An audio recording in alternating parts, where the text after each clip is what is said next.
Boa noite. A graça e a paz do Senhor estejam com todos, amém? É um prazer, irmãos, uma grande satisfação rever alguns dos nossos irmãos, outros pela primeira vez no dia de hoje, mas é muita alegria estarmos reunidos mais uma vez no nome do Senhor.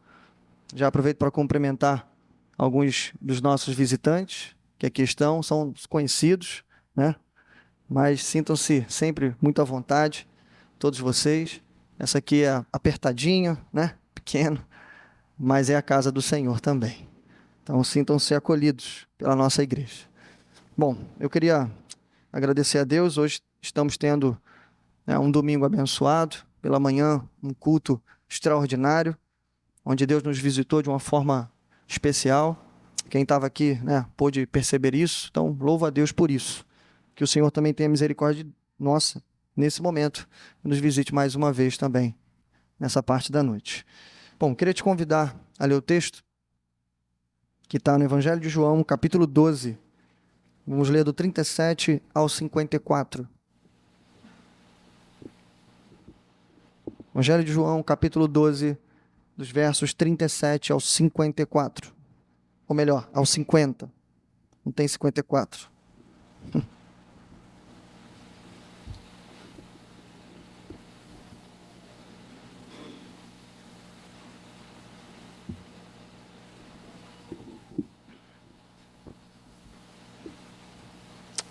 Amém?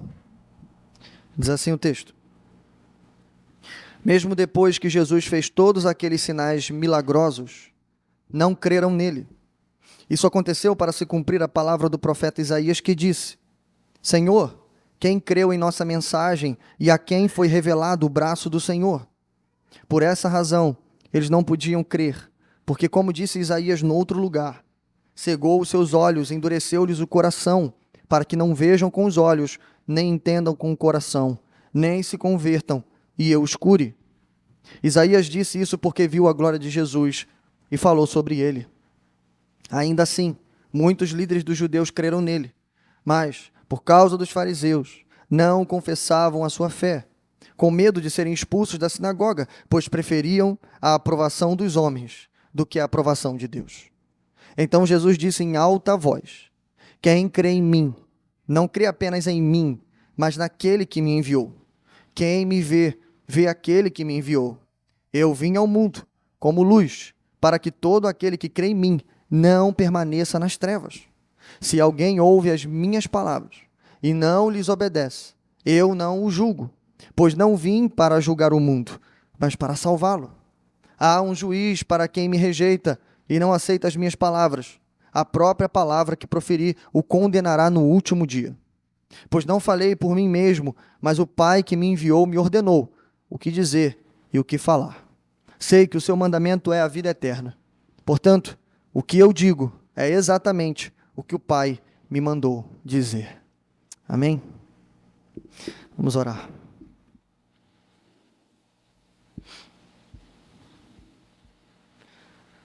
Pai nosso que estás nos céus, exaltado e santificado, Senhor, seja o teu nome.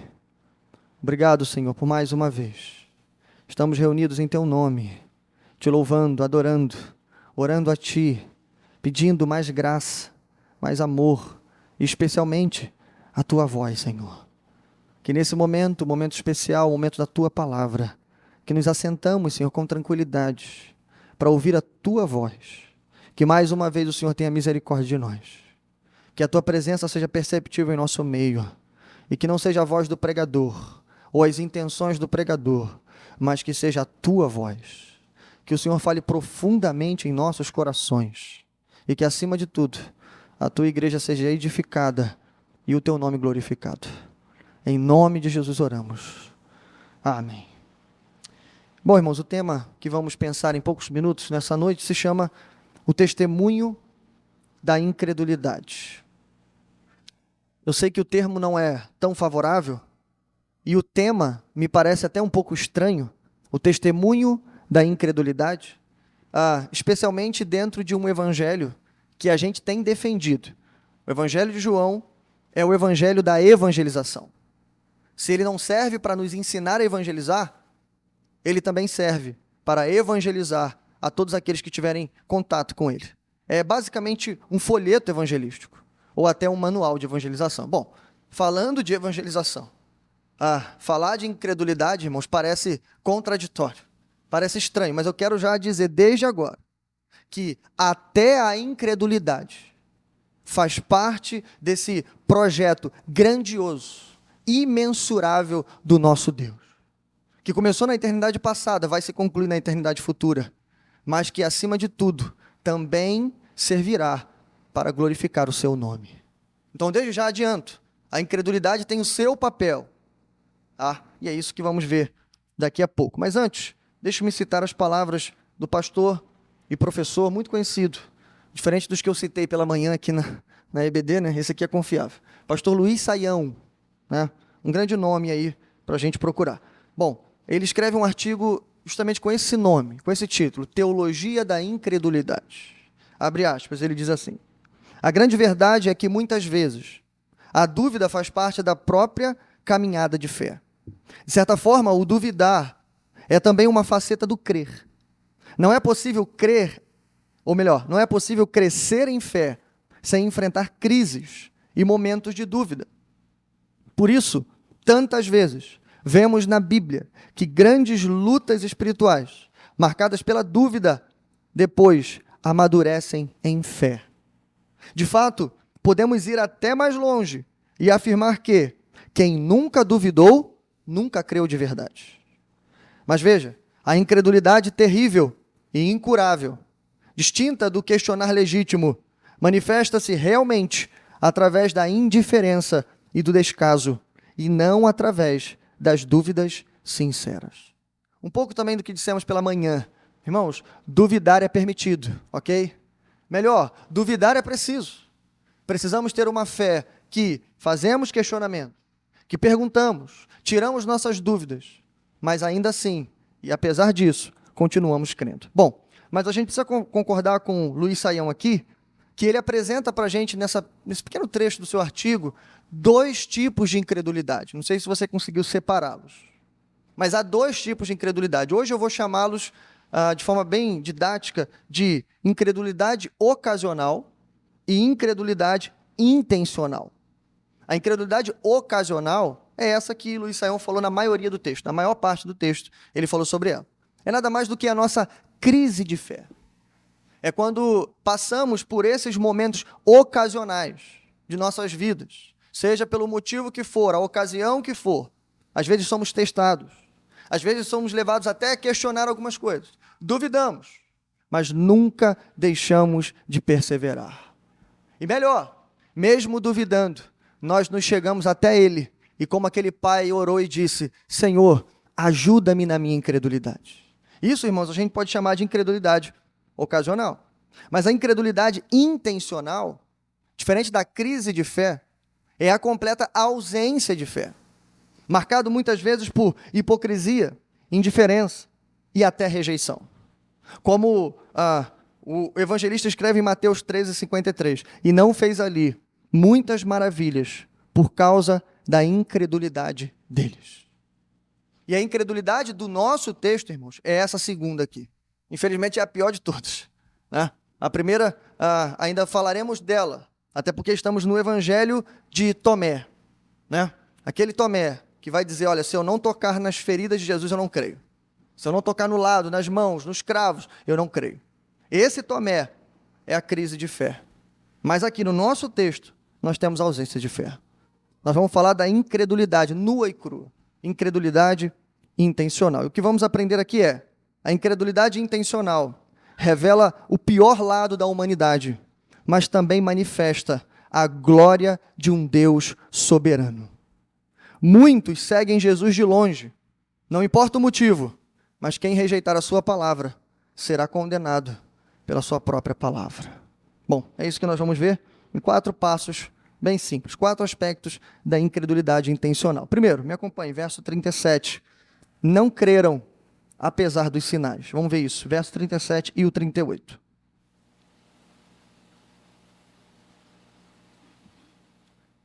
Mesmo depois que Jesus fez todos aqueles sinais miraculosos, não creram nele.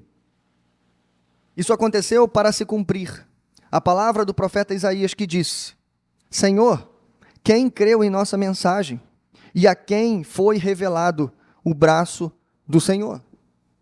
Ah, irmãos, o primeiro sinal para identificarmos a incredulidade intencional, ele não podia ser mais direto, mais claro.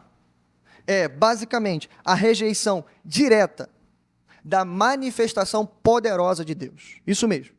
Mesmo diante de sinais miraculosos, milagres, prodígios e maravilhas, ainda assim o texto diz, apesar disso, não creram nele.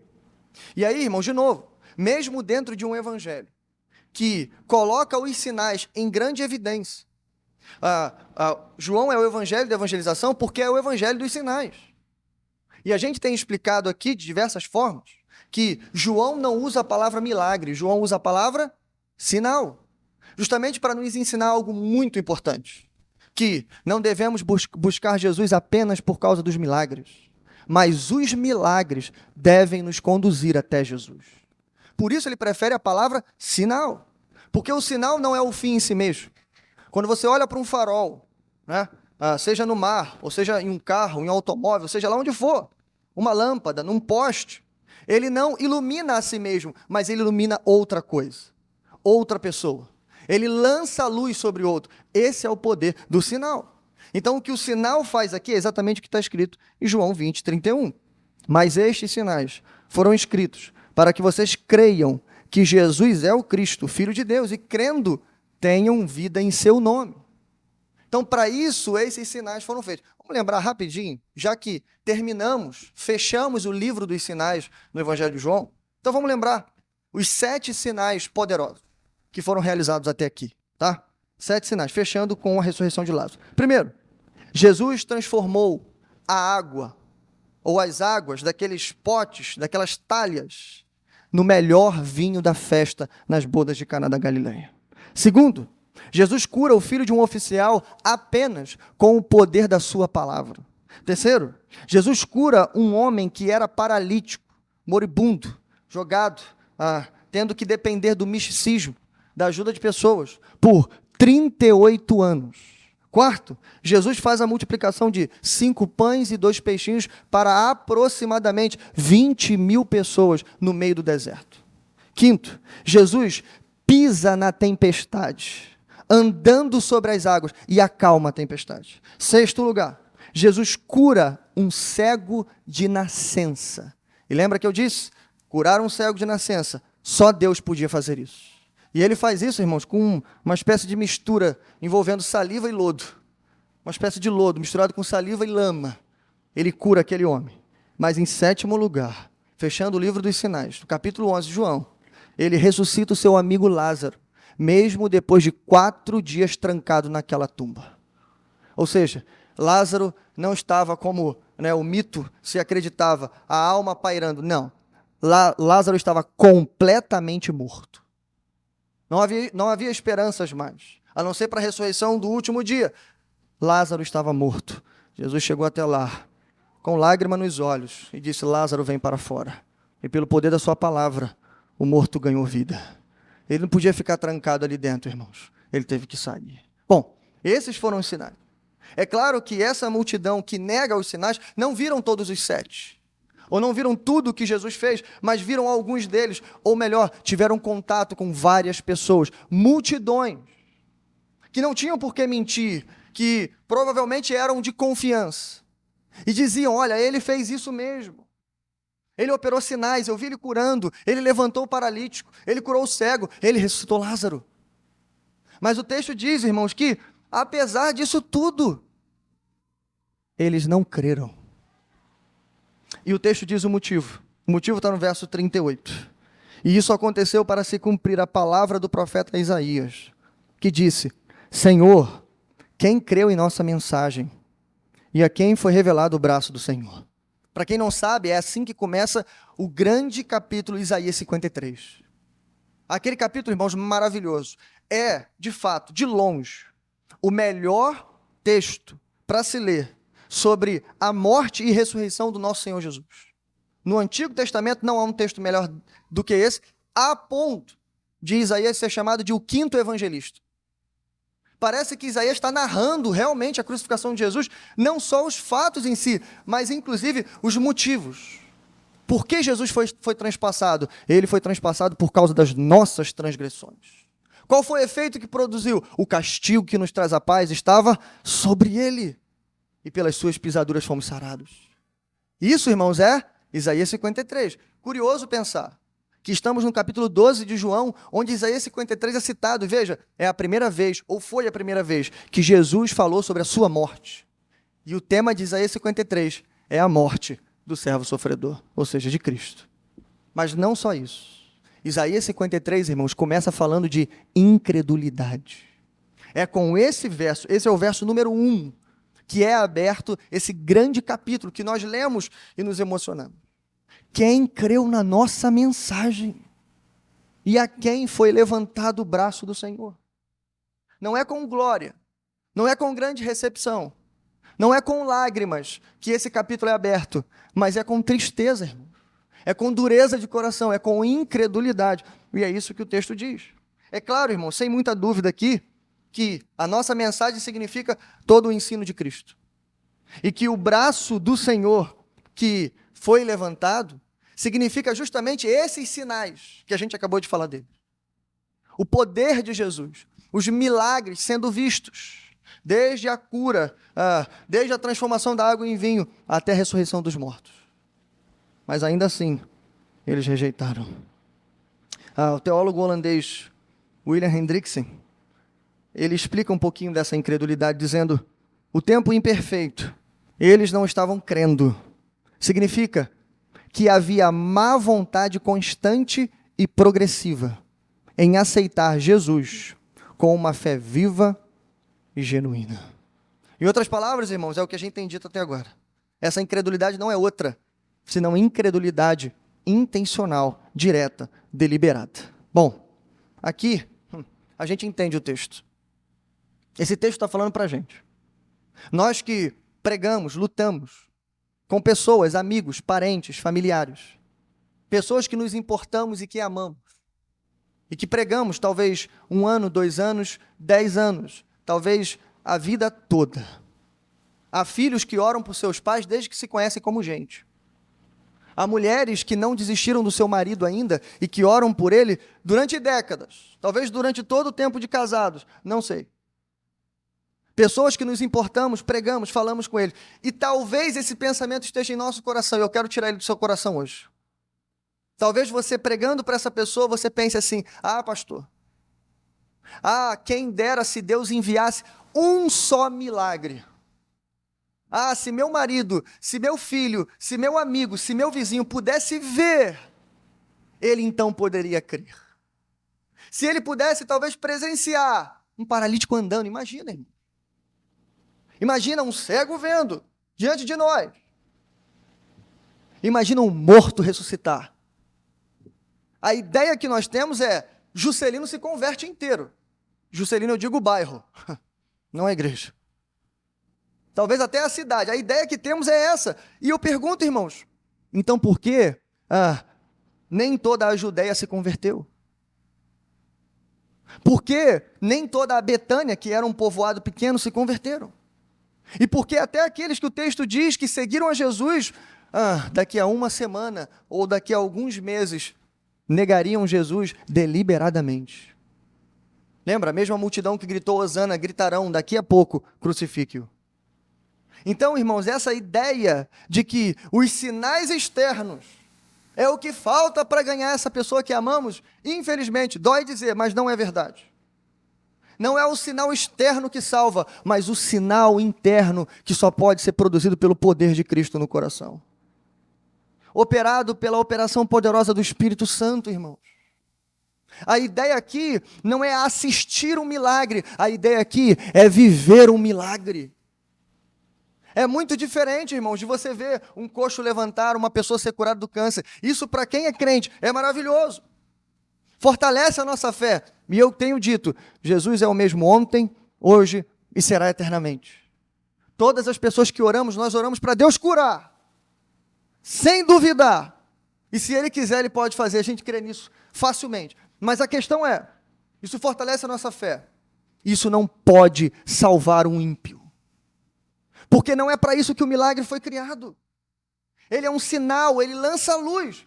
Ele pode até levar essa pessoa para os pés de Cristo, mas ele não pode salvá-la. E é assim que nós cremos. Mas veja, irmãos, não que a incredulidade seja o maior, ou melhor, seja maior do que os milagres do Senhor, mas que o sinal externo deve ser acompanhado do sinal interno. Ver um milagre é diferente de provar um milagre. E como diz a canção, o maior milagre Deus já fez em mim. Amém?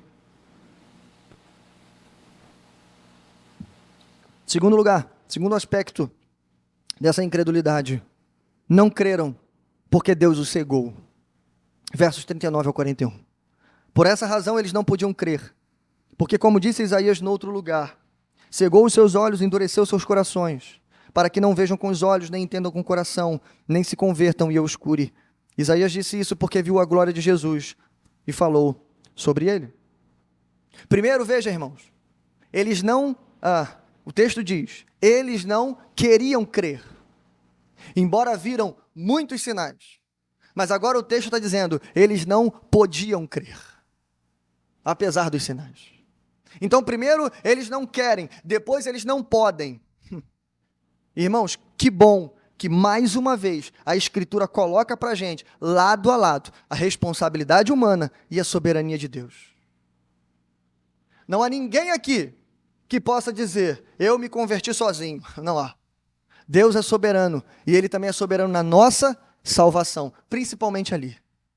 Mas também, irmãos, ninguém pode dizer que, eu quis a Deus e Deus me rejeitou. Não. Todas aquelas pessoas que não podem ser salvas, elas também não querem ser salvas. Porque o próprio Evangelho de João, capítulo 6, verso 37, todo que o Pai me der, esse virá a mim. E todo aquele que vier a mim, de maneira nenhuma, eu o lançarei fora. Ou o rejeitarei. Então, irmãos, isso é uma falácia. Mas eles não podem, coitadinhos deles. Não. Em primeiro lugar, o texto não disse que eles não podem. Em primeiro lugar, o texto disse, eles não querem.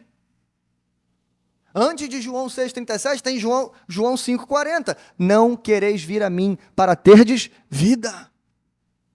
Essa é a verdade universal, irmãos. Todos os homens pecaram, viraram as costas para Deus e por isso foram destituídos. Bom, o texto está dizendo, eles não podem crer. E aí, mais uma vez, o evangelista aqui cita Isaías. Mas agora ele cita outro capítulo, e isso também é interessante. Ele cita o capítulo 6. Talvez os dois capítulos mais importantes do livro são citados aqui. Isaías 53 e agora Isaías capítulo 6. Ele cita o verso 10, mas vamos lembrar do capítulo 6. O capítulo 6 de Isaías, irmãos, é a vocação de Isaías. É quando Isaías, o grande profeta, é comissionado, chamado e enviado por Deus para iniciar o seu ministério. E esse início, essa vocação é marcado pelo menos por três coisas. Primeiro, Isaías tem um vislumbre da glória de Deus. Você lembra do texto? No ano em que morreu o rei Uzias, eu vi o Senhor assentado no alto e sublime trono. E ele descreve aquele trono, ele descreve a majestade, ele descreve os anjos, o louvor dos anjos, ele vê a glória de Deus. Em primeiro lugar, é isso que acontece com ele. Mas em segundo lugar, ao passo que Isaías vê a glória de Deus, ele também vê a sua miséria. E essa, irmãos, tem sido a história de todos os homens e todas as mulheres até os dias atuais. Se você não viu a sua miséria ainda, é porque você ainda não entrou no santuário e ainda não enxergou a glória de Deus. Porque quando o homem se depara com a majestade santa de Deus, automaticamente ele se sente um miserável, impuro, e ele se sente, estou perecendo. Mas Deus não mostra apenas a sua glória para Isaías, Deus purifica Isaías. Deus transforma Isaías, usando um anjo tocando os seus lábios, purificando a vida do profeta. Aqui Deus está santificando o profeta, preparando ele para a missão. Mas agora Deus vira para ele e pergunta, mas quem enviarei? Quem há de ir por nós? O profeta responde, eis-me aqui, envia-me a mim. O profeta se coloca pronto para ir, mas antes dele ir, Deus tem um recado para ele. Irmão, esse recado é difícil. Porque Deus vai falar para ele, Isaías, eu vou dizer como é que vai ser seu ministério. Eu vou dizer qual vai ser a natureza do seu ministério. Escute, seu ministério vai ser marcado por incredulidade. As pessoas vão ouvir, mas não vão entender. As pessoas vão até ver, mas não vão conseguir enxergar. Porque eu vou endurecer o coração deles. Irmão, parece esquisito esse negócio. A pergunta que eu faria no lugar de Isaías, então por que o Senhor me chamou? Primeiro que não convém a gente perguntar, mas o ponto é, tudo isso estava dentro dos propósitos de Deus. Veja, irmão, 750 anos antes de Cristo, sabe o que ia acontecer aqui? A palavra ia ser pregada. O remanescente, que era uma minoriazinha dentro do povo, continuaria mais fiel do que nunca, mas a maior parte do povo continuaria endurecida. E sabe qual é a triste notícia?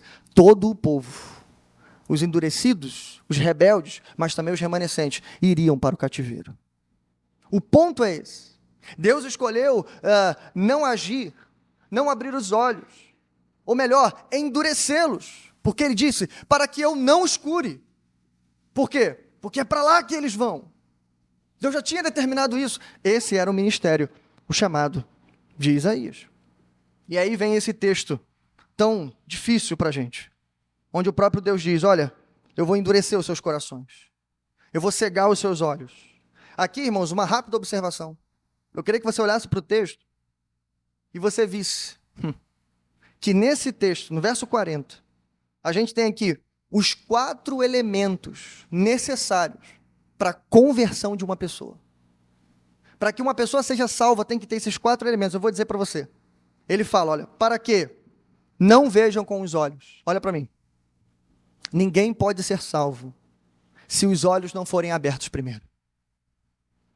Ninguém pode ver a glória de Deus se Deus não arrancar as vendas dos olhos, não tirar o véu que cobre o nosso entendimento. Se Deus não agir, ninguém poderá ver a sua glória. Ninguém. O primeiro passo é esse. O segundo, que não entendam com o coração. Veja, irmãos, a gente está num texto que está falando contra a incredulidade e está mostrando para a gente qual é a fé genuína. Não é aquela que entende com a cabeça, é aquela que entende com o coração. Não é aquele que conhece a Bíblia, mas é aquele que retém a palavra do Senhor dentro do seu coração. Isso, irmão, só Deus pode fazer. Lembra que eu falei? Não é o sinal externo que salva, é o testemunho interno. Mas em terceiro lugar, ele vai dizer, nem se convertam. Para ser salvo, irmãos, tem que ter arrependimento. Tem que mudar o caminho, tem que mudar a vida. Tem que abandonar a antiga vida e seguir para a nova. Tem que crucificar o velho homem e passar a viver o novo homem. Mas em último lugar, para que eu os cure. Jesus a salvação não apenas é o abandono do pecado, mas como o início de uma nova vida. Uma vida de cura, de libertação, uma nova esperança. Bom, curioso pensar que nesse texto nós temos os 4 elementos perfeitos da salvação. E Deus está dizendo exatamente isso. São as 4 coisas que eu não vou dar. São as 4 coisas que eu vou reter. Calma. Antes de você começar a pensar, poxa, pastor, mas eu nunca pensei que Deus faria isso. Ei, Deus é soberano. Queira você ou não, Ele está no controle do universo. Bom, antes que você comece a pensar algumas coisas desse tipo, deixa eu te dizer. O endurecimento de Deus nunca foi e nunca será maléfico. Intencionalmente para o mal, nunca. Por que eu estou dizendo isso? Em outras palavras, Deus nunca pegou alguém bom, alguém que desejava a vida, alguém que desejava a salvação, e então endureceu o coração dessa pessoa, e essa pessoa passou a ser mal. Deus nunca fez isso. Primeiro, eu vou provar para você. Primeiro, porque essa pessoa não existe. Em primeiro lugar. A Bíblia diz, irmãos, não há ninguém bom. Não há ninguém que faça o bem, não há ninguém que entenda, não há um justo sequer. Então, em primeiro lugar, Deus nunca pegou alguém bom e endureceu ele, e ele ficou malvado. Não, porque não há esse tipo de coisa. E segundo, se Deus fizesse isso, Deus seria mau, e em Deus não há maldade. Ele é o sumo bem, só existe algo bom no universo, por causa dele. Então, ele nunca faria uma coisa dessas. Então, aprenda isso. Deus endurece os corações endurecidos. Deus transforma pedras em pedreiras. É basicamente isso. Lembra quando a gente pregou sobre Faraó e eu disse, Deus endureceu o coração duro de Faraó. Quando a Bíblia diz que Deus endurece os corações, a Bíblia só está dizendo que Deus pegou aquele pessoal que era mau, que não queria, que rejeitava, que eram incrédulos, e tornou eles mais obstinados ainda, e ponto final. Deus não torna ninguém bom e mau, pelo contrário, eles já eram maus, e agora continuam vivendo em sua maldade. Bom, se isso não te convenceu, Romanos 9,14, com certeza vai convencer. Diz assim o texto: e então o que diremos? Acaso Deus é injusto? De maneira nenhuma. Porque ele diz a Moisés: terei misericórdia de quem eu quiser ter misericórdia. Terei compaixão de quem eu quiser ter compaixão. Portanto, isso não depende do desejo ou do esforço humano, mas da misericórdia de Deus.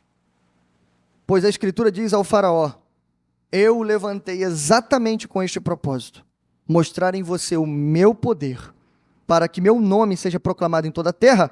Portanto, Deus tem misericórdia de quem Ele quer e endurece a quem Ele quer. Algumas coisas precisam ser pontuadas aqui. Veja, em primeiro lugar, irmãos, Deus é soberano.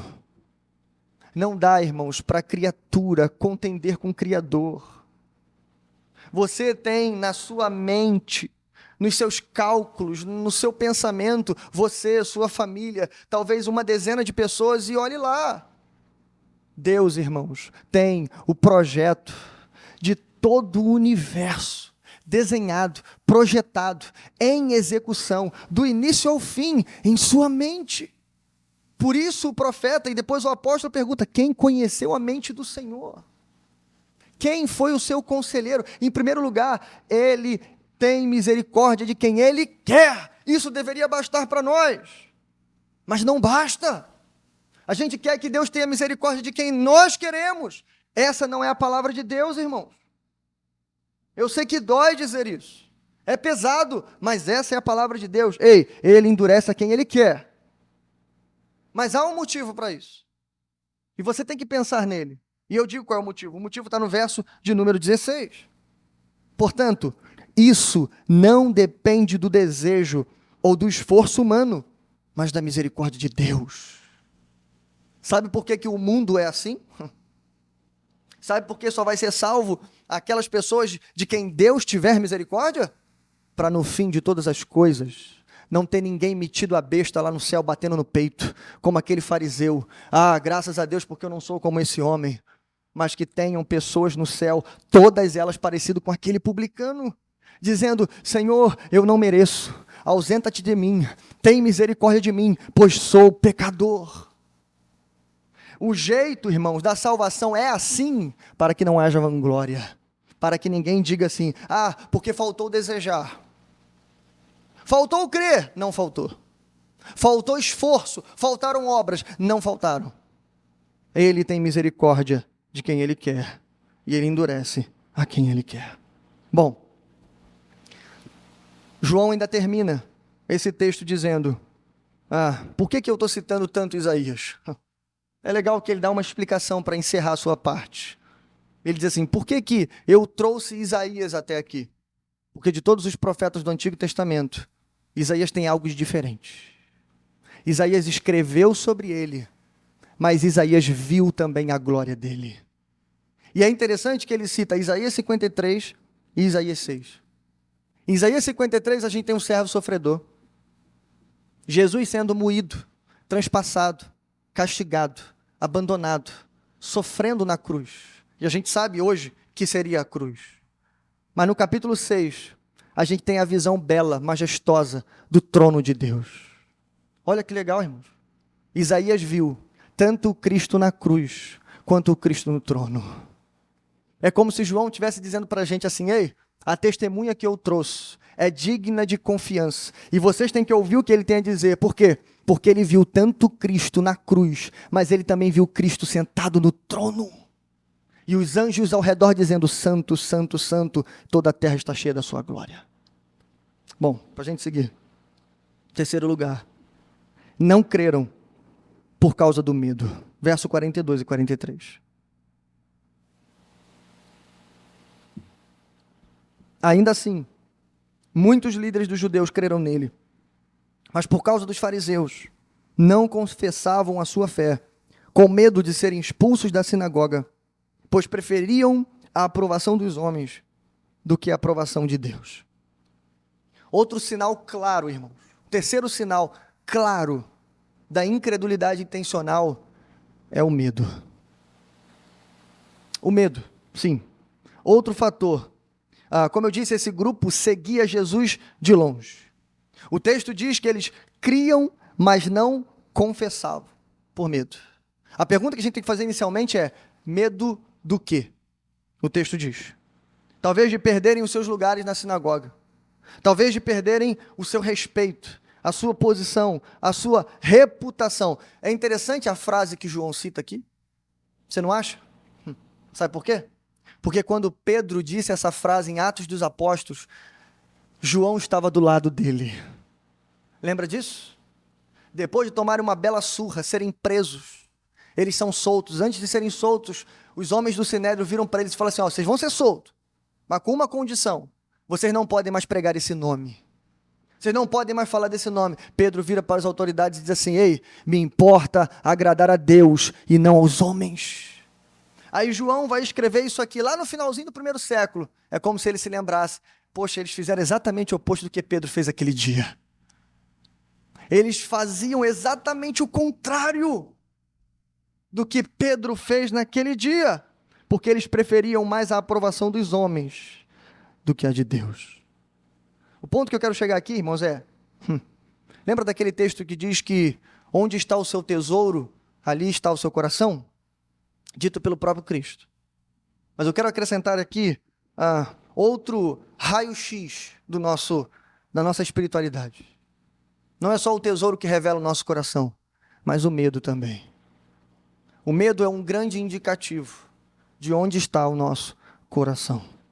Mas antes de falar sobre isso, deixe-me lembrar para você que tipo de medo que o texto está falando.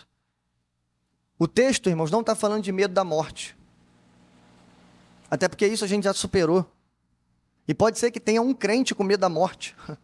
E aí ele vai orar como aquele pai: ajuda-me na minha incredulidade. O texto não está falando de medo dos seus inimigos, medo da violência, medo de outras coisas. O texto está falando, ao invés de medo da morte, é medo das coisas da vida. Medo de serem expulsos, medo de perderem a reputação, medo de serem envergonhados, medo de serem desaprovados diante dos homens. Veja, estamos no mesmo capítulo, verso de número 25, capítulo 12, mesmo capítulo, verso de número 25, onde o próprio Jesus já tinha dito: aquele que ama a sua vida a perderá, ao passo que aquele que odeia a sua vida neste mundo a conservará para a vida eterna. Por isso eu disse, não é só o tesouro que revela o nosso coração, é o medo também. Se você olha para o seu coração e você vê: pastor, eu tenho medo de perder essas coisas. Eu tenho medo de perder as coisas que eu construí com muito sacrifício. E claro, irmãos, a gente não quer perder isso. A gente não quer perder nem nosso carro. Talvez seja o utilitário, aí a utilidade mais volátil que temos. A gente não quer perder o emprego. Ninguém quer. Nós não queremos perder a estabilidade. A gente não quer perder a nossa reservinha lá na poupança. Não quer. A gente não quer perder as pessoas que estão do nosso lado, de forma nenhuma. Ei, mas a palavra que Jesus está dizendo é: aquele que não aborrecer a sua vida nesse mundo, a perderá. Aquele que amar mais as coisas que ele tem nesse mundo, do que as coisas que ele terá no outro mundo, esse não poderá ir para lá. O medo dessas coisas, irmãos, é um grande indicativo de que caminho nós estamos. De quem nós resolvemos depositar a nossa confiança. Se você confia nas coisas, então você tem medo. Se você confia nos seus familiares, então você tem medo. Mas se você confiou a sua vida no Senhor Jesus, então, irmãos, deixa eu dizer uma coisa para você: não haverá medo no seu coração. Sabe por quê? O mesmo autor do Evangelho vai escrever um pouquinho mais à frente, 1 João 4,14, o seguinte. Veja isso. E vimos e testemunhamos que o Pai enviou seu Filho para ser o Salvador do mundo. Então ele diz: se alguém confessa publicamente que Jesus é o Filho de Deus, veja, em primeiro lugar, Jesus é o Salvador do mundo, mas isso não basta para você. Você precisa confessá-lo publicamente. Veja que essa expressão escrita, né, lá na carta dele, de 1 João, é a mesma coisa que faltava aqui para esses judeus. Eles até criam em Jesus, mas não confessavam por medo dos judeus, por medo dos fariseus. Então João começa escrevendo: se alguém confessa publicamente que Jesus é Filho de Deus, Deus permanece nele e ele em Deus. Ele continua: assim conhecemos o amor que Deus tem por nós e confiamos nesse amor. Afinal, Deus é amor. Todo aquele que permanece no amor, permanece em Deus e Deus nele. Dessa forma, o amor está sendo aperfeiçoado entre nós, para que no dia do juízo tenhamos confiança, porque neste mundo somos como ele. Veja, irmãos, aqui. Nem no dia do juízo a gente vai temer. Talvez você tenha algum medo, alguma dúvida agora, mas nem naquele dia você vai temer. Lembra que eu falei aqui da morte? Semana passada vimos o testemunho da morte. Nós vimos um Cristo sofrendo no coração os terrores antecipadamente que a morte traria para ele, mas ele nos ensinou que diante de todos esses terrores, a nossa oração tem que ser: seja feita a tua vontade e não a minha. Mais ainda, a gente viu que a morte, para nós, é um inimigo vencido, não um inimigo a ser vencido. Ele vai ser só destruído, mas ele já foi vencido. Então a gente sabe, ei, grava isso que eu vou falar, se você não estava aqui semana passada. No dia em que a morte vier te buscar, receba ela de cabeça levantada, de peitos estufados, porque quem veio te buscar, irmãos, presta atenção, é como um motorista de aplicativo. Como vai dizer John Piper, ele te leva onde você quer ir. A morte não tem poder sobre você, porque o teu Jesus venceu a morte. Então ela virá até você, mas ela virá como um servo, ou como uma serva, de cabeça baixa, porque ela é um inimigo vencido. Bom, mas o texto diz, não só diante da morte, mas no dia do juízo, tenhamos confiança. E aí ele revela então tudo. Verso 18. No amor não há medo, ao contrário, o perfeito amor expulsa o medo, porque o medo pressupõe castigo. E aquele que tem medo não está aperfeiçoado no amor. Veja, irmãos, que glória, que majestade, que texto precioso. Eles não creram por causa do medo, mas nós cremos. Temos o amor de Deus em nossos corações e não temos mais medo. E sabe por que a gente não tem mais medo, irmão? Porque o amor é como aquele inquilino espaçoso. Ele chega, ele não senta no seu cantinho, no lado. Ele não fica tímido, ele não toma poucos espaços, não. Quando o amor de Cristo entra nos nossos corações, ele preenche todos os espaços. O nosso coração fica robusto, cheio, fortalecido por ele. Não há espaço para o medo. Quando o amor entrar no seu coração, e eu creio que ele já entrou, deixe o amor entrar, porque o medo tem que bater em retirada. Esse é o poder do nosso Senhor. Bom, quarto e último lugar. Não creram, porque rejeitaram a palavra da vida. Versos 44 ao 50. Então Jesus disse em alta voz: quem crê em mim, não crê apenas em mim, mas naquele que me enviou. Quem me vê, vê aquele que me enviou, e eu vim ao mundo como luz, para que todo aquele que crê em mim não permaneça nas trevas. Se alguém ouve as minhas palavras e não lhes obedece, eu não o julgo, pois não vim para julgar o mundo, mas para salvá-lo. Há um juiz para quem me rejeita e não aceita as minhas palavras. A própria palavra que proferir o condenará no último dia. Veja, irmão, Jesus está aqui, Jesus retoma a palavra. Até aqui era João, agora é Cristo que está falando. E Cristo retoma a palavra, ainda no contexto da incredulidade, agora mostrando a que resultado ela levará. Qual é o caminho final dela? Simples, irmãos. Quem rejeita o caminho da vida está escolhendo o caminho da morte. Não há caminho de neutralidade, não há meio termo, não há terceira opção, não há. Só há dois caminhos: vida e morte. Quem rejeita a vida pegou o caminho da morte. É isso que ele está dizendo. Bom, ele começa dizendo: ei, quem crê em mim, crê no Pai. Na verdade, para crer no Pai tem que crer em mim. Ele continua: e se quiserem sair das trevas, vocês vão precisar da luz. E não se esqueça, ele é a luz do mundo. Precisa crer nele para sair das trevas. Como que a gente faz isso? Verso 47. Basta ouvir a mensagem e obedecer a mensagem. Ele continua: afinal, ele é o Salvador do mundo, não o juiz. Pelo menos não na primeira vinda. Talvez na segunda. Não na primeira. Mas há outro juiz. Enquanto ele fala, enquanto ele prega, o próprio juiz é a palavra pregada da sua boca.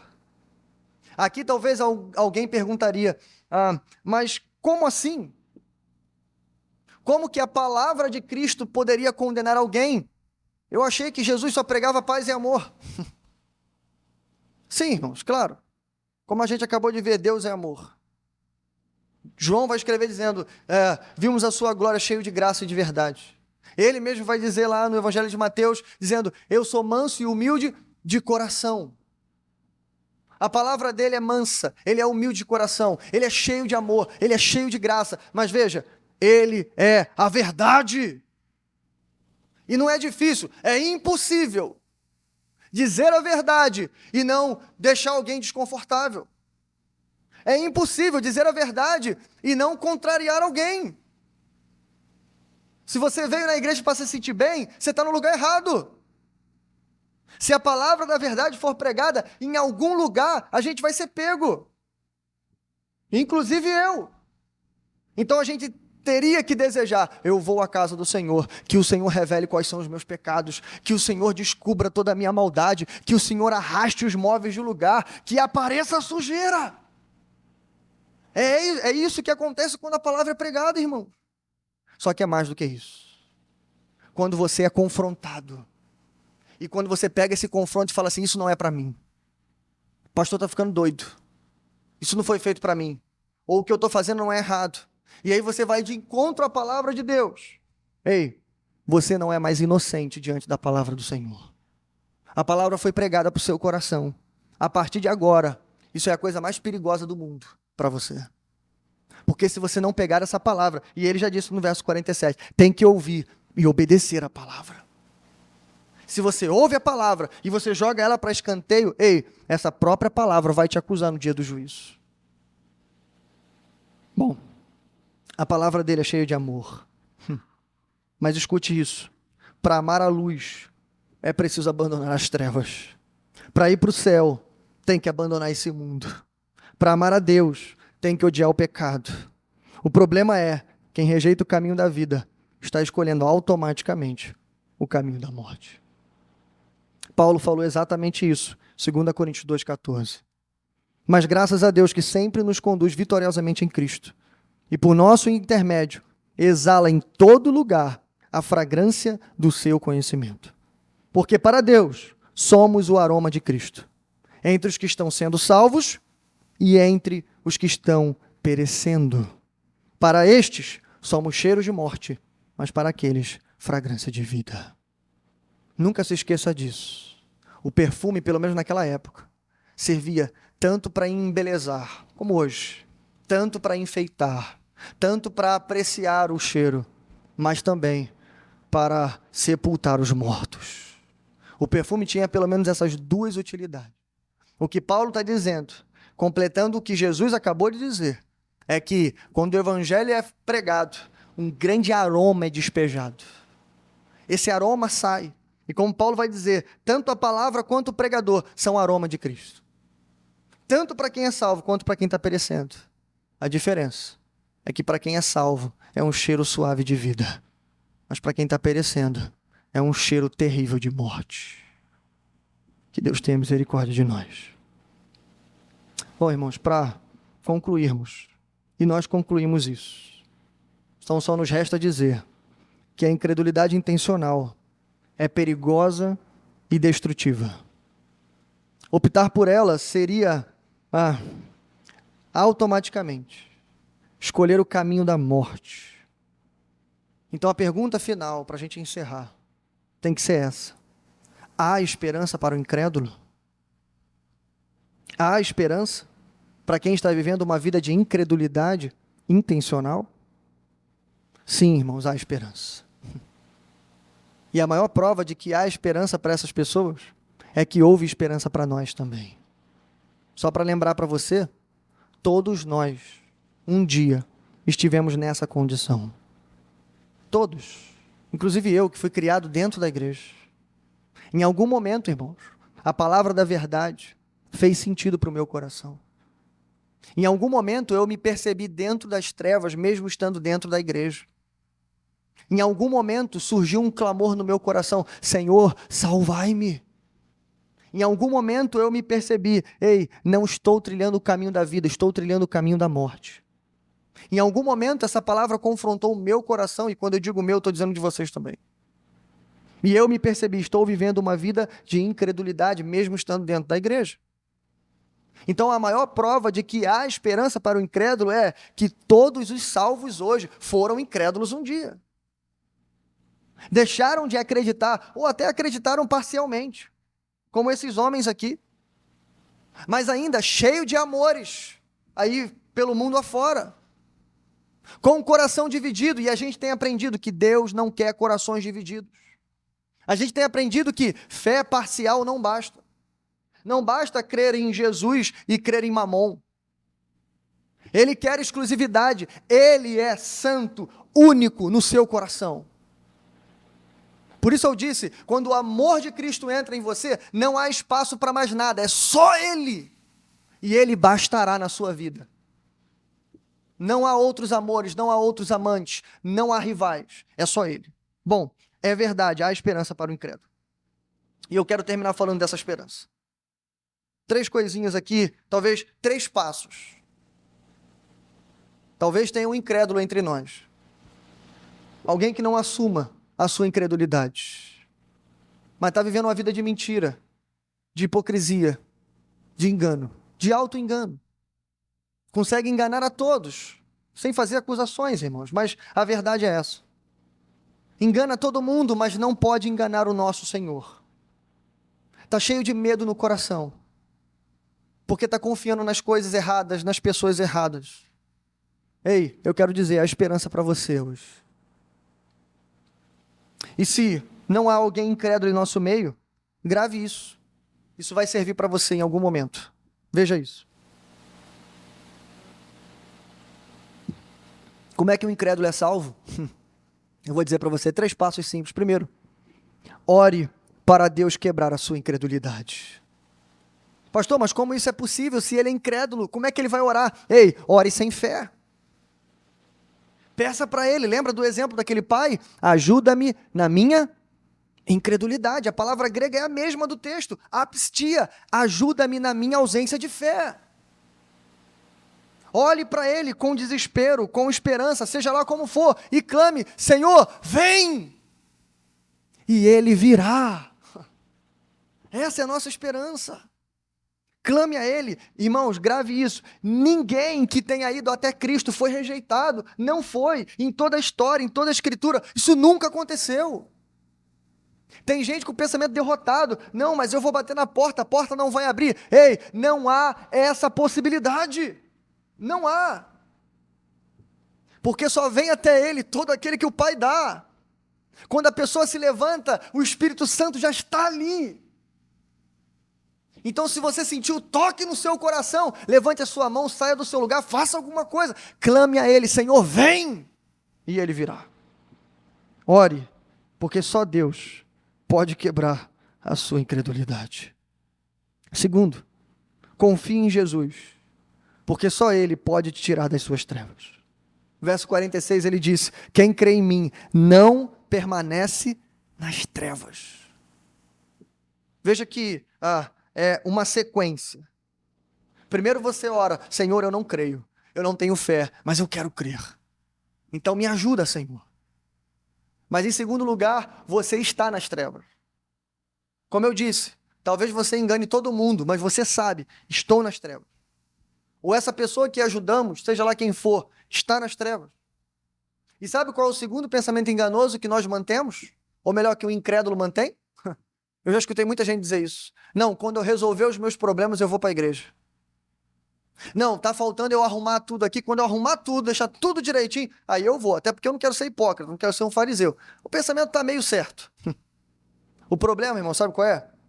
É que ele nunca vai arrumar as coisas para ir para a igreja. O problema é que ele nunca vai sair das trevas para procurar luz. Porque quem está nas trevas não pode sair das trevas. Porque só há uma maneira para sair das trevas. E o nome dele é Jesus. Quem crê em mim não permanece nas trevas. Então qual é a saída? Gritar de dentro das trevas. Não é sair de lá para procurar Jesus, é procurar Jesus dentro das trevas e ele virá até você. Lembra do profeta Jonas? Jonas capítulo 2, verso 1. Na minha angústia clamei ao Senhor, do ventre do inferno gritei, e tu ouvistes a minha voz. Ei, Deus te ouve até dentro do inferno. Claro, não o inferno literal aqui, mas o inferno das suas dores, das suas paixões, dos seus vícios. Mulheres, homens, seja lá o que for. Você sabe que está preso. Você está em trevas. Talvez seja dor, depressão, medo da morte, medo de perder alguma coisa, trauma, tristeza, abandono. Trevas. Não importa qual seja o nome delas. Ei, clame de dentro delas. Assim como você clama, Senhor, ajuda-me na minha incredulidade, clame. Senhor, o Senhor disse, se crer em Ti, eu não vou permanecer lá. Deus vai te tirar de lá de dentro. Terceiro e último lugar, creia em Jesus, porque só Ele pode te dar a vida eterna. É assim que termina o verso que a gente não leu, agora no fim, versos 49 e 50. Pois não falei por mim mesmo, mas o Pai que me enviou me ordenou o que dizer. Sei que o seu mandamento é a vida eterna. Veja, irmãos, aqui há algo de especial para a gente encerrar. Preste atenção nisso. Jesus morreu na cruz, não apenas para nos tirar das trevas, mas também para nos transportar para um reino de luz. E isso, irmãos, é poderoso, isso é especial. Você precisa pensar sobre isso, rapidinho. Se Jesus tivesse morrido por nós, e se o seu sacrifício fosse válido apenas para nos tirar das trevas, há duas possibilidades aqui. Ou logo depois de ter saído das trevas, ou a gente voltaria para lá, ou a gente traria as trevas para cá. Desculpe usar esse exemplo, mas é igual o porco. Experimente ir numa fazenda, em algum lugar, que tenha porquinhos ali, e você vai ver. Tire o porco do chiqueiro, dê um banho nele. Se você soltar ele, daqui a 2 minutos ele está no chiqueiro de novo. Se você, tudo bem, você é mais inteligente, né? Vou pegar o porquinho, vou tirar do chiqueiro, vou dar um banho nele, vou colocar ele dentro do aprisco com as ovelhas. Sabe o que vai acontecer no aprisco? Ele vai cavar o aprisco. Ele vai comer a palha. Ele vai morder as coisas. Ele vai fazer o que ele puder fazer. Daqui a alguns dias, talvez demore, mas aquele aprisco limpo, arrumado, quentinho, protegido, vai virar um chiqueiro. Porque é isso que o porco faz. Só que veja, sei que o exemplo é um pouco difícil, mas preste atenção. A salvação em Cristo Jesus não é dar banho em porcos, mas é mudar a natureza dos porcos. Ele pegou animais sujos, fedorentos, que ninguém quer estar perto, e ele transformou esses animais em ovelhas, com lãs brancas, cheirosas, arrumadas, e que agora não só não querem se sujar, mas como elas têm repugnância da sujeira, se lembram da sua antiga vida e falam, eu não quero mais voltar para lá. Essa é a salvação em Cristo Jesus. Preste atenção nisso. Ele não só te tirou das trevas, ou ele não só quer te tirar das trevas, mas ele quer te dar uma nova vida, uma nova perspectiva, uma nova esperança. Ele quer te transformar num novo homem, uma nova mulher. E quando a gente fala em vida eterna, a gente não está falando só da eternidade, a gente está falando daqui e agora. Todas as bênçãos celestiais, irmãos, estão disponíveis para nós aqui e agora. Claro que em forma de antegozo, claro. Claro que não em sua plenitude, mas todas elas podemos acessar daqui e agora. Tudo que viveremos lá, podemos começar aqui. Então não aceite as ofertas de Satanás. Não aceite continuar nas trevas. Creia em Cristo.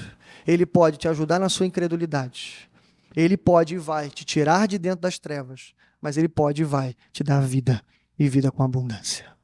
Amém? Vamos a Deus em oração.